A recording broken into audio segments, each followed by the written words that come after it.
মালয়েশিয়ায় যেতে না পারা কর্মীদের জন্য সুখবর। বিস্তারিত জানতে ভিডিওটির শেষ পর্যন্ত দেখুন। বেঁধে দেওয়া সময়ের মধ্যে মালয়েশিয়া যেতে না পারা কর্মীদের আগামী ১-৮ জুলাইয়ের মধ্যে টাকা ফেরত দিতে রিক্রুটিং এজেন্সির সিন্ডিকেটকে নির্দেশ দিয়েছে প্রবাসী কল্যাণ ও বৈদেশিক কর্মসংস্থান মন্ত্রণালয়।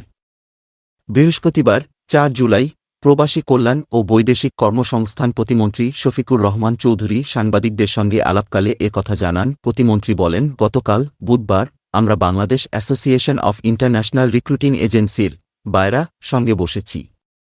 তারা আমাদের সঙ্গে একমত হয়েছেন। যেসব কর্মী যেতে পারেননি তাদের টাকা ফেরত দেওয়া হবে। তারা বায়রা ১-৫ দিন সময় চেয়েছে। আমরা বলেছি আগামী ১-৮ জুলাইয়ের মধ্যে টাকা ফেরত দিতে।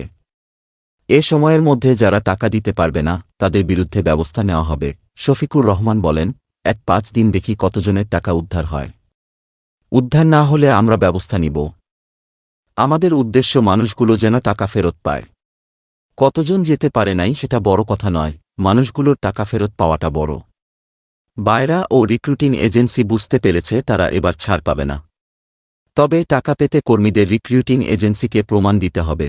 তদন্ত কমিটির প্রতিবেদন নিয়ে প্রতিমন্ত্রী বলেন, কমবেশি সবাই দায়ী। ১০০ রিক্রুটিং এজেন্সির দায় আছে। প্রায় ২,২৫ জন অভিযোগ করেছে। ১৭,৭৭৭ জন কর্মী মালয়েশিয়া যেতে পারেনি। ৫,৩২,১৬২ কোটা মধ্যে ৪,৭৬,০০০ চলে গেছে।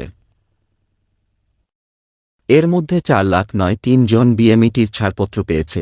চলতি মাসের শেষের দিকে কুয়ালালামপুরের সঙ্গে যৌথ ওয়ার্কিং গ্রুপের বৈঠকের তথ্য জানিয়ে শফিকুর রহমান বলেন, এ মাসের শেষের দিকে মালয়েশিয়ার সঙ্গে ওয়ার্কিং গ্রুপের বৈঠক হবে।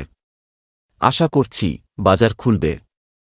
আবার বাজার খুললে যারা যেতে পারেনি তাদের অগ্রাধিকার দেওয়া হবে। তিনি বলেন, তদন্ত কমিটির অনুসন্ধানে দেখা গেছে ১০০টি রিক্রুটিং এজেন্সি মালয়েশিয়ায় কর্মী পাঠায়।